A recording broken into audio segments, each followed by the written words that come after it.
Nous allons déterminer les domaines de définition de la fonction f de x égale ln de 2 moins 3x et de la fonction g de x égale racine de 1 moins ln de x.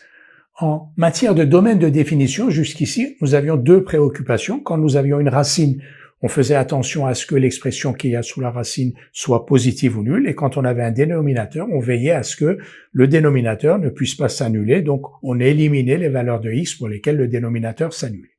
On a donc un troisième cas de vigilance qui est celui du logarithme népérien. Quand on a logarithme népérien de 2 moins 3x, il faut que 2 moins 3x soit strictement positif.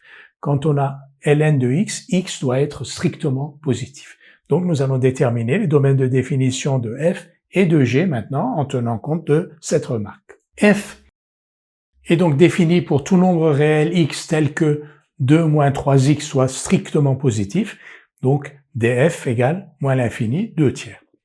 G est défini pour tout nombre réel x tel que d'abord ln de x soit défini, c'est-à-dire donc pour x strictement positif, et ensuite que la racine soit définie, c'est-à-dire 1 moins ln de x positif ou nul. Pour x strictement positif, 1 moins ln de x supérieur ou égal à 0 équivaut à 1 supérieur ou égal à ln de x, comme la fonction exponentielle est une fonction strictement croissante, donc cela est équivalent e supérieur ou égal à exponentielle de ln de x, c'est-à-dire donc x inférieur ou égal à e. Et le domaine de définition de G est donc 0 exclu, l'intervalle 0 exclu, e. Donc 0 e avec 0 exclu et e inclus.